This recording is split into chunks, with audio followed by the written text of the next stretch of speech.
안녕하세요. 이강석이라고 합니다. 금융 모바일 악성 코드의 현재와 미래라는 주제로 준비해봤고요. 100여 개의 안드로이드 운영체제 기반의 악성 앱에 대해 분석한 결과를 바탕으로 특성과 유형을 분류한 내용과 현재와 앞으로 예상되는 모바일 위협을 정리해보았습니다.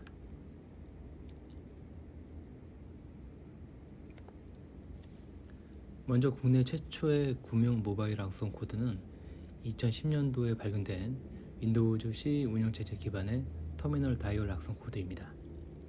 우측에 보이시는 3D 안티테러리스트 액션이라는 게임에 악성 코드를 추가하였고, 사용자는 감염된 설치 파일을 인터넷 커뮤니티, 카페 등에서 다운로드 받는 형태로 감염되었습니다. 게임을 실행하면 사전에 설정된 퀴즈쇼, 투표 등의 유료 전화번호로 발신해서 과금 피해가 발생되도록 하였고, 국내에서는 일부 감염 사례가 있었지만 과금 피해까지는 없던 것으로 확인되었습니다. 다음 이미지는 지난 10년간의 뉴스 데이터에서 모바일 악성 코드의 주요 키워드와 위협들의 통계에 대한 결과입니다. 분석된 데이터를 보면 2010년에 스마트폰이 보급이 시작된 이후에 2012년부터 2014년을 지나면서 모바일 악성 코드가 폭발적으로 증가했다는 것을 알 수 있습니다. 그 당시에 지금도 이슈되고 있는 개인정보 유출, 랜섬웨어, 디도스봇, 스미싱, 가상화폐 채굴 등 다양한 악성 기능들이 개발되었습니다. 지금 현재에도 이러한 과거의 기능들을 계속 재사용하고 있다는 것은 모바일 악성 코드의 한계를 나타내는 의미라고 볼 수 있습니다. 스마트폰이 출시된 지 10년이 지난 지금 악성 코드와 피싱 공격은 현재에도 지속적으로 발생하고 있고, 문자 메시지, 메신저 등 공식 앱 마켓이 아닌 출처에서의 악성 앱 다운로드로 인한 감염 과정 또한 크게 바뀌지 않고 있습니다. 과거의 악성 앱과 지금의 악성 앱을 파일 보호와 유포 관점에서 비교해 본다면, 현재의 모바일 악성 코드는 안티바이러스 우회와 분석 시간을 지연시키기 위해 난독화를 적용하고 유포 방식을 다양화하는 데 더욱 초점을 맞추고 있다고 볼 수 있습니다. 2016년 출시된 포켓몬고 앱은 개인 블로그, 커뮤니티 게시판 등 비공식 마켓에서 사용자 스마트폰으로 유입된 대표적인 사례입니다. 그 당시 포켓몬고 앱은 국내에 서비스를 하지 않아서 사용자들은 해외 앱 마켓에 출시된 설치 파일을 국내에 공유를 했는데, 당시 국내 공식 마켓에서 포켓몬고 앱이 배포되지 않은 시점에 이미 100만 명 이상의 국내 유저들이 설치한 것으로 확인되었고, 동시에 악성 코드를 추가한 리패키징 앱들도 발견되었습니다. 포켓몬고를 포함해서 악성 코드를 효과적으로 유포할 수 있도록 검색 엔진 검색 결과에서 최상단에 노출되기 위해서 검색 엔진 최적화를 뜻하는 SEO를 공격자들은 오래전부터 적용하고 있습니다. 사실 공식 앱 마켓도 100% 안전하지는 않습니다. 공식 마켓을 통한 악성 앱 유포도 최근까지도 지속적으로 발생하고 있는데요. 앱 마켓의 개발자가 업로드할 때 기본적으로 악성 기능이 존재하는지 판별하지만, 악성 앱들 또한 이 테스트를 통과하기 위한 방법으로 일정 시간이 지난 이후에 악성 기능을 실행하거나, 앱이 실행될 때 구글 관련 IP에서 실행되는 경우 악성 기능을 동작하지 않거나, 업로드되는 앱에는 실제 악성 기능은 없지만 나중에 앱이 사용자가 실행을 하면 추가로 악성 기능이 포함된 APK 설치 파일을 다운로드 받는 등 다양한 우회 기법을 사용하고 있고 차단되는 상황입니다. 2019년도에는 모바일 앱 개발자의 PC가 해킹돼서 악성 코드가 포함된 앱이 마켓에 업로드되고 유포된 사건이 있었습니다. 최초의 대구 버스라는 앱을 개발하는 개발자의 PC가 해킹되었고, 공격자는 PC에 저장된 대구 버스 앱 소스 코드에 악성 코드를 추가하고 구글 공식 마켓에 성공적으로 업로드를 했습니다. 이때 앱에 추가된 악성 코드는 실제 악성 행위를 하는 코드는 아니었고, 앱 실행 시 추가적인 악성 앱 설치 파일을 다운로드하고 설치를 하는 런처 역할을 하는 코드였습니다. 이렇게 공식 마켓에 업로드된 앱은 사용자가 업데이트를 하거나 신규 설치를 함으로써 감염이 되었고, 모바일 기기에 저장된 파일 중에서 군사, 안보 등과 관련된 키워드가 포함된 파일 이름이 검색되면 해당 파일을 유출했습니다. 모바일 앱 내부에 포함되는 라이브러리 역시 공격 벡터 중 하나가 될 수 있습니다. 앱 개발자는 공개되거나 라이브러리에서 제공하는 SDK와 소스코드 등을 이용해서 쉽게 개발할 수가 있는데, 라이브러리가 해킹되거나 공개된 소스코드 내에 악성 코드가 포함된다면 모바일 앱에도 마찬가지로 포함돼서 사용자에게 유포될 수 있습니다. 2019년 당시 1억 다운로드를 기록한 명함을 관리해주는 앱으로 유명한 캠스캐너 무료 버전 앱에서 악성 기능이 포함된 사례가 발견되었는데, 정확하게는 캠스캐너 앱에서 발견된 것이 아니고 앱에서 사용하고 있는 광고 라이브러리에서 발견이 되었습니다. 유료 버전은 광고 기능이 제거된 버전이어서 피해가 없었지만, 무료 버전 사용자는 공식 마켓에서 정상적으로 신규 설치와 업데이트를 했을 뿐인데, 앱에서 사용되는 애드헙 광고 라이브러리 SDK에 악성 기능이 포함되어서 앱 실행 시 광고 노출과 유료 서비스 가입을 유도하는 팝업창으로 피해를 입힌 사례입니다. 2017년, 2018년도에는 스마트폰 공급 단계에서 악성 앱이 선 탑재된 사례도 발생하였는데요. 제조사에서 출고 시엔 문제가 없었지만 통신사 아니면 기기 제조업체 등을 통해서 악성 앱이 설치되었을 것으로 추정하고 있습니다. 이러한 공급망 단계에서 악성 앱이 설치되는 경우 사용자는 백신을 설치하기도 전에 위협에 노출되게 됩니다. 일반적으로 개발사의 홈페이지에서 제공되는 앱은 공식 마켓이 아니어도 사용자들이 의심 없이 설치하는 경향이 있는데, 해외에서 국내로 유통된 게임패드 전용 앱에서 스마트폰 정보를 사용자 동의 없이 수집하는 기능이 포함되어서 이슈되었습니다. 그리고 앱 설치를 안내할 때 안드로이드 운영 체제에서 기본으로 제공하는 보안 기능인 플레이 프로텍트가 활성화되어 있으면 앱 설치가 제대로 안 된다는 이유로 비활성화해야 한다고 안내하기도 합니다. 해당 게임패드 앱은 개발사 홈페이지에서 다운로드 받도록 안내하고 있기 때문에 공식 앱 마켓의 검증 시스템으로 필터링 되지 않은 앱이겠죠.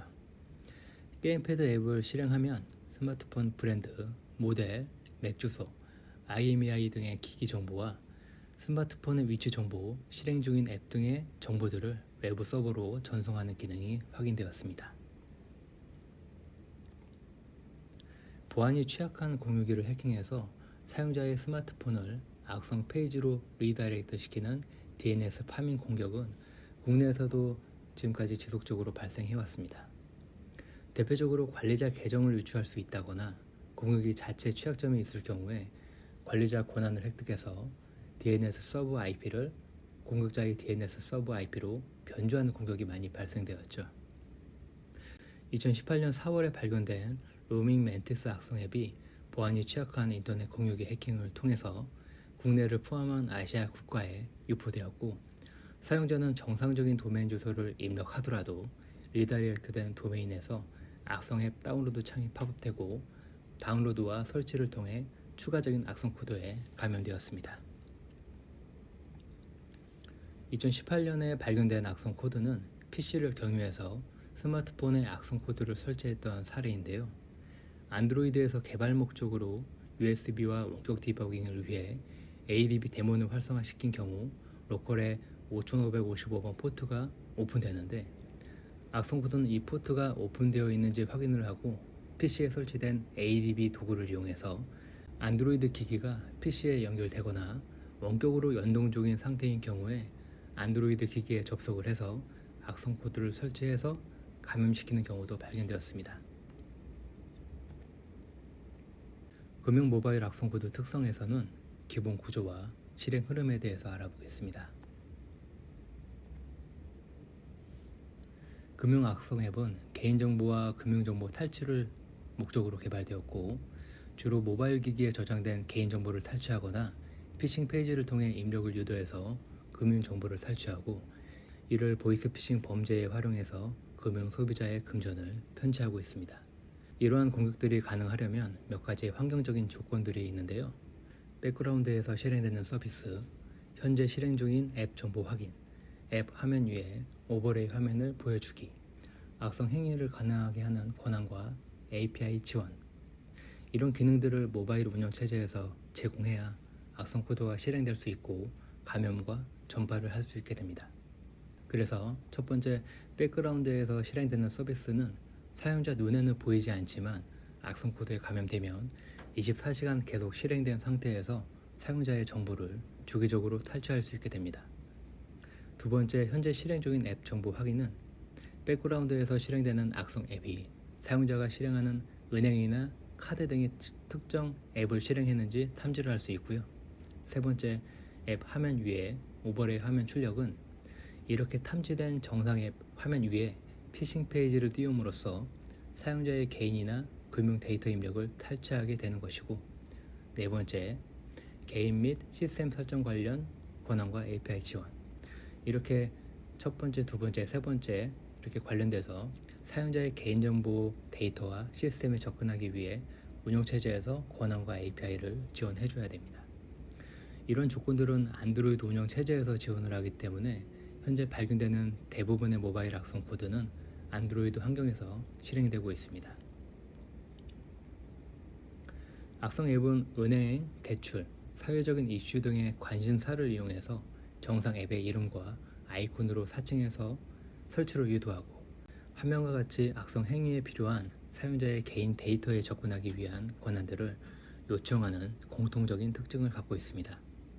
허용을 하지 않으면 악성 앱이 제대로 동작하지 않게 되는데, 문제는 여기서 거부를 누르게 되면 허용할 때까지 지속적으로 권한 허용 팝업창이 뜨고 홈 화면으로 나갈 수가 없어서 일반적인 사용자 입장에서는 허용을 해야 되는구나 생각하고 허용을 하게 되면 악성 코드에 감염되는 것입니다.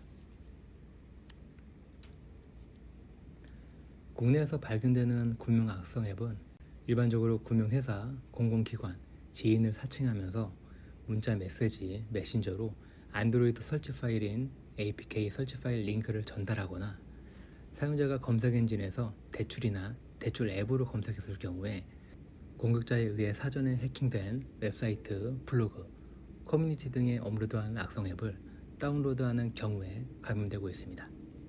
그래서 APK 파일을 다운로드할 때 공식 마켓이 아닌 신뢰되지 않은 게시판이나 블로그 등 앱을 다운로드 받는다면 악성 코드에 감염될 확률이 그만큼 높아지게 되는 것이죠. 금융 모바일 악성 앱의 특성을 기본 구조와 실행 흐름으로 크게 나누어서 정리를 하였는데요.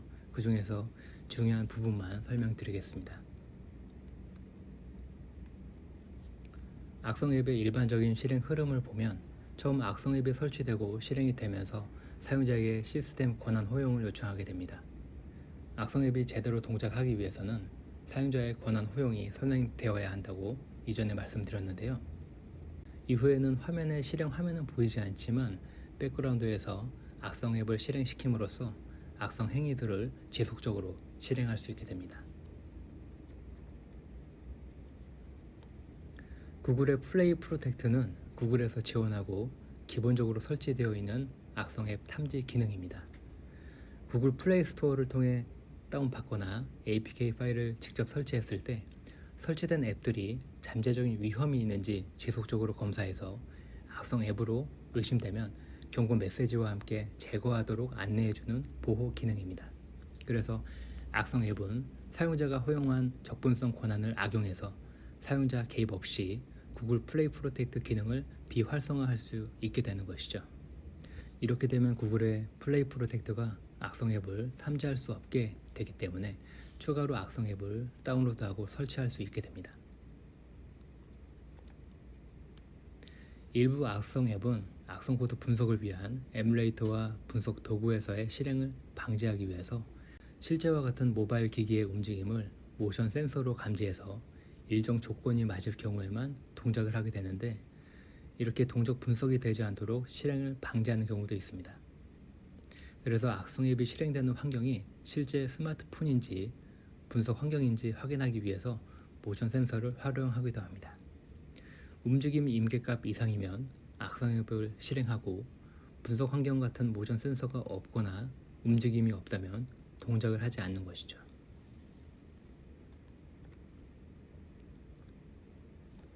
금융 모바일 악성 코드 유형을 5가지로 분류해 보았습니다. 금융 악성 앱을 기능별로 크게 나눈다면 개인정보, 금융정보, 인증정보 탈취와 스미싱 소액 결제, 그리고 보이스피싱 사기로 나눠볼 수 있습니다. 어떤 악성 앱은 개인정보 탈취와 스미싱 소액 결제 기능을 갖고 있고, 또 어떤 악성 앱은 개인정보 탈취와 스미싱 소액 결제 기능을 갖고 있고, 어떤 악성 앱은 모든 기능들을 다 갖고 있을 수 있는데요. 이런 5가지 유형의 기능이 일부라도 포함된다면 금융 악성 앱으로 분류하였습니다. 스미싱은 주로 지인과 검찰, 경찰, 우체국, 택배사 등을 사칭해서 악성 앱 설치 파일 링크를 문자 메시지로 유포하고 피싱 페이지 접속을 유도하는데요. 공격자는 발신자 번호 변조와 문자 메시지 대량 발송의 편리함을 위해서 문자 전송 프로그램이나 문자 메시지를 발송해주는 인터넷 서비스를 이용해서 스미싱 문자를 발송하고 있습니다. 인터넷으로 문자 메시지를 발송하게 되면 메시지 처음 부분에 인터넷 발송 문자 식별 표시 제도에 의해서 웹 발신이라는 문구가 추가됩니다. 그래서 웹 발신 문구가 포함된 경우에는 주의가 필요하다는 의미이지만 감염된 모바일 기기에서 직접 발송된 경우에는 정상 발송이기 때문에 웹 발신 문구 없이 발송하게 됩니다. 개인정보 탈취를 위한 악성 앱의 경우 주로 지인과 경찰, 택배사, 금융회사 등을 사칭해서 악성 앱 설치 파일 링크를 문자 메시지로 유포하는 방법을 많이 사용하고 있습니다. 악성 앱에 감염되면 모바일 기기 정보와 연락처 목록에 저장된 이름이나 연락처, 이메일, 주소 등의 개인정보와 저장된 개인 데이터와 업무용 파일들이 탈취되게 됩니다. 또한 공격자는 스마트폰의 전면과 후면 카메라를 이용해서 현재 어디 있는지, 누구와 있는지 알 수 있고 스마트폰의 마이크를 이용해서 실시간으로 도청도 가능합니다. 주요 탈취되는 정보로는 모바일 기기와 관련되어서는 모바일 기기의 전화번호, IMEI 값 등의 고유값과 위치 정보들이 있을 수 있고, 사용자 정보와 관련되어서는 연락처 목록에 저장된 이름, 전화번호, 이메일, 회사 정보들이 있고, 스마트폰의 전면과 후면 카메라를 공격자가 원하는 시간에 촬영할 수 있고, 저장된 사진과 다운로드 폴더에 저장된 개인정보와 회사 업무용 파일들을 탈취할 수 있습니다. 그리고 스마트폰의 마이크를 이용해서 공격자가 원하는 시간에 음성 녹음을 할 수 있고 실시간으로 브로드캐스팅해서 도청도 가능하게 됩니다. 물론 전화 통화할 때 통화 내용도 녹음이 가능합니다. 모바일 기기에는 연락처 목록, 통화 목록, 문자 메시지 등 다양한 개인정보들이 저장되어 있는데요. 악성 앱은 이런 정보들을 탈취하기 위해서 문자 메시지 메신저, 이메일에 악성 앱 설치 링크를 전달하는 방법으로 악성 앱 설치를 유도합니다. 이런 문자 메시지나 메신저를 이용한 방법은 상당히 고전적인 방법이지만 공격자 입장에서는 가장 효율적인 방법이기도 합니다. 공격자 입장에서 010으로 시작하는 무작위로 생성한 전화번호를 대상으로 사용자가 관심 가질 만한 내용을 담아서 보내면 악성의 배포가 되기 때문입니다.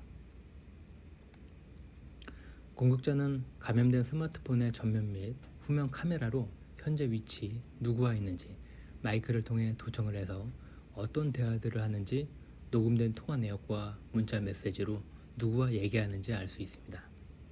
스마트폰이 감염된다면 더 이상 스마트폰은 내 소유가 아닌 공격자가 원하는 대로 모바일 기기를 컨트롤할 수 있게 되는 것이죠. 금융정보 탈취를 위한 앱의 경우 개인정보 탈취와 마찬가지로 형태로 검찰이나 경찰, 우체국, 택배사 등을 사칭하거나 사용자가 검색 엔진에서 대출이나 저금리 등으로 검색했을 때 노출되는 피싱 페이지에서 악성 앱을 설치하는 경우가 일반적이고요. 기타 다양한 감염 경로와 사회공학적 기법을 적용해서 사용자에게 악성 앱 설치를 유도하고 있습니다. 악성 앱은 일반적으로 자주 사용되는 금융 앱들의 정보를 사전에 정의하고 악성 앱이 백그라운드에서 실행되는 상태에서 사용자가 정상 앱을 실행하게 되면 악성 앱은 정상 앱 화면 위에 정상 앱과 비슷하게 제작된 피싱 페이지를 띄움으로써 금융 정보를 입력하도록 유도하고 사용자의 계정 및 신용카드 등의 정보를 탈취하고 있습니다. 공격에 활용된 피싱 페이지들을 보면 이름, 집 주소, 생년월일 등의 개인정보와 카드 번호, 유효기간, CVV 등의 카드 정보 입력을 유도하는 것을 볼 수 있습니다. 소셜미디어, 메신저 등 자주 사용하는 정상 앱을 사칭한 피싱 페이지를 많이 볼 수 있는데요. 이렇게 자주 사용하는 앱을 사용하다가 특정 시점에 이렇게 피싱 페이지가 화면에 보여지는데 이렇게 입력하게 되면 정보가 공격자에게 전달되는 것이죠. 이런 피싱 페이지에서 카드 정보 등의 정보를 입력할 때 입력되는 정보들은 화면과 같이 정규식을 활용해서 올바른 정보가 입력될 수 있도록 유도하고 있습니다. 대충 입력하게 되면 입력이 제대로 안 되는 것이죠. 인증정보 탈취에 대한 부분인데요. 아이디와 비밀번호는 접근 권한을 얻기 위한 기본적인 인증 방식입니다. 이러한 인증 정보는 가입한 홈페이지가 해킹되거나 사용자 PC가 해킹되거나 다양한 원인으로 유출되는데 문제는 사용자가 유출 사실을 인지할 수 없는 한계가 있습니다. 이러한 인증 정보는 가입한 홈페이지가 해킹되거나 사용자 PC가 해킹되거나 다양한 원인으로 유출되는데 문제는 사용자가 유출 사실을 인지할 수 없는 한계가 있습니다. 그래서 아이디와 비밀번호 인증 이후에 소유 기반의 인증 방식인 2단계 인증을 도입해서 아이디, 비밀번호가 유출되어도 접근 권한을 얻을 수 없도록 하고 있습니다. 일부 국가의 인터넷 뱅킹에서는 문자메시지, TOTP 정보를 활용하고 있는데 문제는 사용자의 모바일 기기가 악성 앱에 감염된 상태인 경우에는 2단계 인증의 안정성을 보장할 수 없게 됩니다. 그래서 악성 앱에 감염되면 공격자는 모바일 기기를 제어해서 사용자에게 수신된 2단계 인증 정보를 탈취해서 권한을 획득할 수 있게 됩니다. 국내에서는 네이버, 다음 등 포털 사이트를 대상으로 제작된 피싱 로그인 페이지가 다수 발견되고 있는데요. 피싱의 대상이 되는 일부 기업은 간편 결제 서비스도 운영하고 있어서 계정이 탈취될 경우에는 금전 피해까지 발생할 수 있습니다. 국내 간편결제 시장은 2020년 기준 50여 종의 서비스를 금융회사와 핀테크 기업에서 운영 중입니다. 아이디, 비밀번호 인증 방식과 물품 결제와 금액을 충전할 때 핀번호 입력을 하는데요. 앞으로 계정 정보와 핀번호 입력을 유도하는 피싱 공격이 다수 발견될 것으로 예상하고 있습니다. 2차 인증 앱에서 취약점이 있을 경우에는 OTP 값이 탈취될 수 있고 이미 감염된 상태라면 문자메시지 데이터를 읽고 쓸 수도 있기 때문에 문자메시지로 수신되는 인증 번호도 물론 탈취가 가능합니다. 국내 금융회사에서는 2단계 인증으로 구글 OTP 앱을 거의 사용하지 않고 금융회사별 독자 개발한 앱이나 통합 인증 앱을 주로 사용하고 있는데요. 일부 인증 앱은 안티바이러스 기능도 포함하고 있기 때문에 보안성이 높지만 보안 수단을 우회해서 스크린 캡처와 화면에 표시되는 인증값을 탈취하는 가능성이 존재하기 때문에 이런 인증 앱의 보안도 잘 관리해야 됩니다. TOTP로 많이 사용하고 있는 구글의 OTP 앱은 SMS 기반의 OTP에 대한 대안으로 2010년에 구글에서 출시했습니다. 그런데 OTP 생성값을 탈취하는 형태가 지금까지 두 가지 형태로 발견되었는데요. 구글 OTP 앱을 사용자가 실행하면 실행된 화면을 스크린샷해서 이미지 데이터를 공격자에게 전달하거나 사용자가 접근성 권한을 허용함으로써 악성 앱이 화면에 표시된 OTP 값을 탈취하는 형태가 발견되었습니다. 악성 앱이 접근성 권한을 사용자에게 허용을 유도하고 사용자가 허용하게 되면 이런 형태로 구글 OTP에서 생성된 값을 탈취할 수 있었습니다. 화면 중간에 있는 코드가 OTP 값이 저장된 위치에 문자열 값을 획득하는 부분입니다. 악성 앱은 이렇게 정상 앱의 이름들을 사전에 정의해서 모니터링하고 정상 앱이 실행된다면 해당 정상 앱과 매칭되는 피싱 페이지를 정상 앱 화면 위에 띄우게 됩니다. 악성 앱에 감염되면 안드로이드 메일, 아웃룩, 야후처럼 이렇게 사전 정의한 앱이 실행 중인지 계속 모니터링을 하게 되는데요. 지금 이 목록의 앱들이 현재 설치되어 있지 않아도 나중에 앱을 설치하고 실행된다면 악성 앱이 탐지할 수 있게 됩니다. 공격에 활용된 피싱 페이지들을 보면 지메일이나 페이팔 등 다양한 피싱 페이지를 볼 수 있습니다. 국내는 금융회사 대상의 피싱 로그인 페이지가 발견된 사례는 거의 드물지만 보이스 피싱과 개인정보 탈취 목적의 피싱 페이지가 주로 발견되고 있습니다. 일반적으로 모바일 홈페이지와 로그인 페이지는 단순하게 디자인되는 특성으로 피싱 페이지 제작이 어렵지 않기 때문에 의심되는 로그인 페이지는 주의가 필요합니다. 디자인이 평소 보던 것과 다르거나 도메인 주소가 다르거나 도메인 주소 왼쪽에 HTTPS 적용이 되었다는 자물쇠 표시가 없거나 이러한 세심한 주의가 필요합니다. 해외에서 발견되는 금융회사 피싱 로그인 페이지의 일부 사례를 보면 정상 로그인 페이지와 대부분 상당히 유사하게 만들어진 것을 볼 수 있습니다. 몇 가지 예로 화면과 같이 미국의 US뱅크 피싱 로그인 페이지와 정상 페이지를 비교하면 거의 흡사하게 만든 것을 볼 수 있습니다. 스페인의 파이뱅크도 거의 흡사한데요. 모바일 페이지는 최대한 심플하게 만드는 것이 일반적이기 때문에 아까도 말했듯이 피싱 페이지를 제작하는 것은 아주 쉽습니다. 그래서 현재 발견되는 대부분의 피싱 페이지들을 보면 포털 사이트 로그인 페이지나 이런 모바일 페이지를 대상으로 만들어지고 있습니다. 스미싱은 SMS와 피싱의 합성어입니다. 문자 메시지로 수신되는 악성 앱 설치 파일이 포함된 링크를 정상 앱으로 생각한 사용자가 다운로드하고 설치하면서 감염되는 형태가 일반적인 감염 과정이고요. 이렇게 감염된 스미싱 악성 앱은 개인정보 탈취와 소액 결제 피해까지 발생하게 됩니다. 악성 앱 유포 부분을 좀 더 자세히 본다면 공격자는 클라우드 스토리지, 서버 등의 안드로이드 앱 설치 파일인 APK 확장자를 업로드합니다. 서버에 업로드한 파일 링크를 숨기기 위해서 단축 URL 형태로 변환하고 단문 문자 메시지는 한글 40자까지 입력이 되기 때문에 40자 안에서 사용자를 속이기 위한 적절한 재난지원금 수령, 택배 안내, 경찰청 출석, 쇼핑몰 결제 내역 등의 내용으로 발송하는 전통적인 문자 메시지 유포 방식을 사용합니다. 문자 메시지도 트렌드에 맞게 정부나 지자체에서 시행하는 코로나19 관련 고용안전 지원 등의 내용으로 발송하고 있습니다.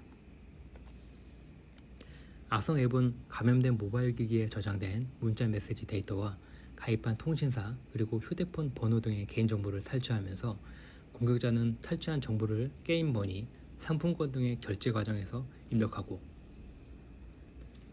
감염된 모바일 기기에 수신되는 본인 인증에 필요한 인증 문자를 중간에 가로챈 다음에 금전적인 피해를 주게 됩니다. 여기서 핵심은 공격자는 이미 사용자의 이름이나 주민등록번호, 휴대폰 번호 등을 모두 인지한 상태에서 문자 메시지로 수신되는 인증 정보를 획득하려고 스미싱 악성 코드를 배포할 수도 있습니다. 다른 정보는 다 있는데 결제에 필요한 인증 정보만 없는 것이죠. 그래서 스미싱 문자가 왔다면 내 개인정보가 유출되었을 수 있다고 의심해봐야 됩니다. 공격자는 감염된 모바일 기기에 수신되는 인증 정보를 악성 앱에 의해서 중간에 가로챈 다음에 공격자에게 전달합니다. 이때 문자 메시지 전체를 실시간으로 전달받는 방법도 있고 특정 전화번호에서 수신되는 문자 메시지만 전달받는 경우도 있는데요. 인증 정보를 중간에 가로챈 다음에 결제 사이트에 입력하게 되면 소액 결제 피해가 발생하게 되는 것이죠. 소액 결제가 가능하면서 현금화가 가능한 게임 아이템, 웹하드, 포인트 등이 대상이고요. 사용자는 피해 사실을 나중에 모바일 청구서에서 확인할 수밖에 없기 때문에 빠른 대처가 어려운 실정입니다. 참고로 스미싱 피해를 예방하기 위해서 소액 결제를 이용하지 않는다면 통신사 고객센터에 연락해서 소액 결제를 차단하거나 평소 이용하는 금액만큼 소액 결제 한도를 낮추는 것이 좋습니다. 예를 들어서 평소에 음원 사이트나 웹 서비스 이용 금액이 5,000원 정도 되면 약간 그 이상으로 소액 결제 한도를 설정하는 것을 추천합니다. 그리고 인앱 결제라고 보통 아시는 컨텐츠 이용으로도 한도를 낮추는 것을 추천합니다.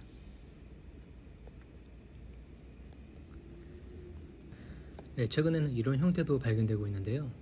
문자 메시지를 모니터링해서 화면과 같이 특정 전화번호에서 문자 메시지가 수신되면 안드로이드 운영 체제에서 지원하는 오버트 브로드캐스트 API를 호출해서 문자 메시지가 수신되었다는 이벤트 발생을 아예 차단하는 것이죠.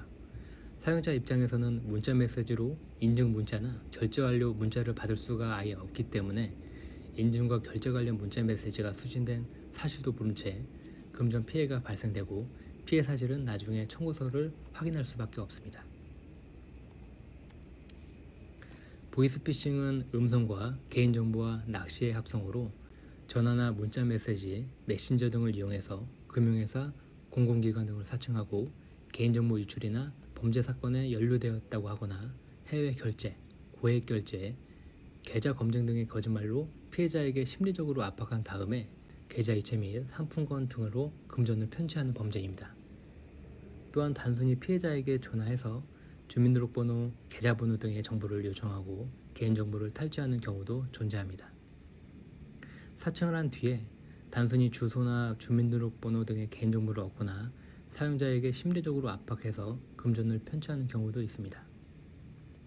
공격자는 이름하고 전화번호 등의 개인정보를 취약한 웹사이트를 해킹하거나 다크웹에 공유되거나 판매되고 있는 데이터에서 확보해서 범행 대상을 선별하고 보이스 피싱을 위한 악성 앱 설치를 유도하고 있습니다. 보이스 피싱을 하기 위해서 범죄 조직이 무작위로 전화를 발신하는 경우도 있고 이미 사용자 가족들의 개인정보와 연락처를 알고 있는 상태에서 전화를 발신하는 경우도 있는데 범죄자는 이런 개인정보들을 홈페이지 데이터베이스 유출로 획득하거나 다크웹 등에서 획득했을 수 있지만 사용자의 모바일 기기가 보이스피싱 악성 앱에 감염이 되고 모바일 기기에 저장된 연락처나 문자 메시지, 사진 등의 개인정보들이 탈취되면서 범죄에 이용되기도 합니다. 보이스피싱을 하기 위해서는 기본적으로 수신과 발신 번호 변조 기능을 할 수 있는 악성 전화 앱으로 변경이 되어야 합니다. 그래서 화면과 같이 사용자에게 전화 앱을 변경하도록 변경 허용을 유도하는 것이 일반적입니다. 이렇게 기본 다이얼러 앱을 변경하시겠습니까? 라는 질문은 전화 앱을 악성 앱으로 변경하겠냐는 의미입니다. 전화 앱이 보이스 피싱을 위한 악성 앱으로 변경이 되면 사용자가 전화하거나 받을 때 범죄 조직이 사전에 정의한 전화번호가 입력이 되면 화면에 전화 거는 중, 전화 수신 등의 피싱 화면을 표시해서 보이스 피싱을 할 수 있게 됩니다. 예전에는 사용자가 전화를 걸거나 받으면 보이스 피싱 전화 담당자가 직접 응대를 했는데 최근에는 경찰이나 금융회사 고객센터 전화 연결 시에 나오는 안내 음성을 별도로 녹음한 다음에 파일로 저장하고 재생하는 형태도 발견되고 있습니다. 화면의 파일 목록은 최근 발견된 보이스피싱 앱에 포함된 음성 파일 목록인데요. 국내 거의 모든 금융회사, 경찰 등 60여 개의 파일이 확인되었습니다. 그리고 기존에는 보이스피싱 전화 담당자가 대부분 낮은 톤과 표준어를 사용하는 남성이었지만 최근에는 여성으로 바뀌어서 응대하고 있고 질문하는 내용의 수준이 전문가로 생각되도록 구성과 각본이 진화하고 있다고 볼 수 있습니다. 그래서 악성 앱에 감염된 사용자가 금융회사나 경찰에 전화를 하게 되면 전화 번호에 맞는 고객센터 안내 음성 파일을 재생하고 이후에 전화 담당자가 응대를 하게 되는 것이죠. 요즘에 누가 보이스피싱을 당하냐라고 생각할 수 있지만 지금도 많은 분들이 당하고 있습니다.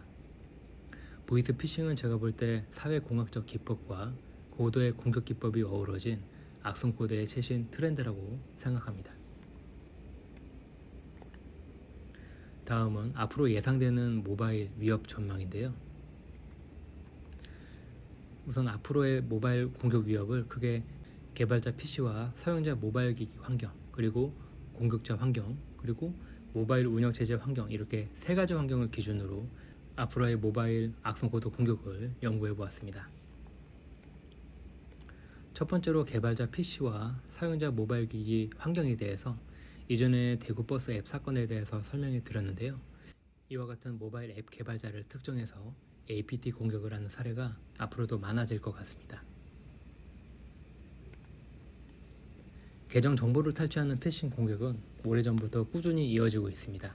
대부분 포털 사이트 로그인 페이지를 대상으로 피싱 페이지를 만들고 메신저나 이메일 등의 무작위 유포해서 계정 정보를 탈취하고 있는데요. 앞으로는 국내 간편결제 서비스를 대상으로 아이디와 비밀번호 그리고 핀번호 입력을 유도하는 피싱 공격으로 금전 피해까지 발생 가능할 것으로 예상하고 있습니다. 그리고 PC와 모바일 웹 브라우저에서는 계정 정보, 주소, 카드 정보 등을 저장해서 쉽게 불러와서 입력할 수 있게 하는 자동 완성 기능을 제공하고 있습니다. 계정 정보는 사용자가 입력한 도메인과 인증서를 검증하기 때문에 문제가 되지는 않지만 입력 폼에서 주소와 카드 정보 입력을 받는다고 선언만 해주면 화면의 오른쪽처럼 자동으로 저장된 정보를 불러올 수 있는 메뉴가 활성화됩니다. 화면의 페이지는 자동 완성 기능을 이용한 피싱 페이지를 가상으로 구축한 것이고요. 그래서 사용자가 부주의하면 피싱 사이트에서 자동 완성으로 입력된 데이터가 쉽게 유출될 수 있습니다. 공격자 환경에서는 서비스형 악성 코드의 대중화로 선정했는데요. 기존에는 공격자가 악성 코드 개발부터 유포, 운영까지 관련된 기술들을 모두 알아야 했는데 공격 방법과 기술적인 이해도가 없어도 비용만 지불하면 악성 코드도 맞춤형으로 제작해주고 디도스 공격, 익스플로이트, 본넷 등의 서비스를 이용할 수 있는 다크웹 비즈니스 모델인 MAAS라고 해서 서비스형 악성 코드가 많은 발전이 있었습니다. 악성 코드 제작자는 안티바이러스에 탐지되지 않도록 주기적으로 업데이트 버전을 제공하고 디도스 공격자는 본넷 등을 사용할 수 있는 계정을 제공하는 등 제작자는 서비스를 제공하고 공격자는 공격 도구와 서비스들을 유료로 적절히 임대해서 공격에 활용할 수 있기 때문에 다크웹과 함께 앞으로도 지속적인 발전이 예상됩니다. 안드로이드는 새로운 버전을 출시할 때마다 다양한 보안 업데이트를 제공하고 있습니다. 2020년에 출시된 안드로이드 11과 최근 4개 버전에서 보안과 관련된 주요 업데이트를 살펴보면 사용자와 상호작용이 이루어지지 않은 상태에서 발생하는 악성 행위와 권한 획득을 막기 위한 패치가 다수 존재하는 것을 볼 수 있습니다. 업데이트들의 공통적 특징으로는 백그라운드에 대한 제약이 점차 강해지고 있다는 점인데요. 몇 가지 살펴보면 사용자가 일회성으로 권한을 승인하는 원타임 퍼미션, 일정 시간 후 자동으로 권한이 취소되는 오토 리셋, 민감 센서를 사용하는 앱이 노티피케이션을 항상 표시하는 기능들이 추가되고 있습니다. 결론적으로 악성 앱이 실행되기 위한 조건 중의 하나인 백그라운드 실행이 제한되는 등 악성 앱의 지속적 유지가 어려워졌음을 의미합니다. 점점 안드로이드 환경에서 악성 앱이 실행되는 것이 어렵게 되는 것이죠. 다음은 DNS 공격 증가에 대한 내용입니다. 국내에서 DNS를 이용한 모바일 공격은 인터넷 공유기 환경에서 주로 발생해 해왔습니다.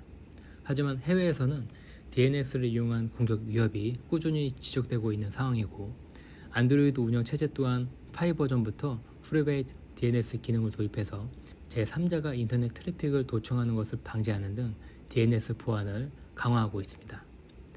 문제는 프리베이트 DNS와 더불어서 VPN 서비스 등의 기능이 악용되면 모바일 기기의 데이터 통신망, LTE나 5G 등의 환경에서 악성 행위가 발생할 수 있습니다. 1차적으로 악성 코드 유포지 또는 피싱 사이트 리다이렉션 공격이 가능해지고 리다이렉션 악성 페이지에서 딥 링크나 인스턴트 앱으로 연결되거나 추가 악성 코드 설치 유도 등의 2차 공격이 연계될 수 있게 됩니다. 이러한 점은 악성 코드의 지속성을 유지시키고 점차 강화되고 있는 백그라운드 제한 정책을 우회해서 앱을 실행시킬 수 있는 또 하나의 수단이 될 수 있는 문제가 있습니다. 현재까지는 안드로이드 운영 체제에서 프리베이트 DNS 설정을 변경할 수 있는 API가 제공되지 않고 프리베이트 DNS가 사용 중인지 확인만 가능합니다. 따라서 루팅된 환경에서 ADB 명령어를 사용할 수 있거나 접근성 서비스 권한 획득을 통한 설정 변경 등의 선행 조건이 필요한데요. 다수의 악성 코드들이 접근성 서비스 획득을 시도하고 있기 때문에 사용자가 인지하지 못한 상태에서 악성 코드가 프리베이트 DNS를 임의로 설정할 수 있는 문제가 발생할 수 있습니다. VPN 서비스 기능은 가상 네트워크 인터페이스를 생성해서 VPN 환경을 구성할 수 있는 기능입니다. 프리웨이 DNS 기능이 API로 제공되지 않아서 다수의 DNS 변경 앱들이 이와 같은 기능으로 동작하고 있는데요.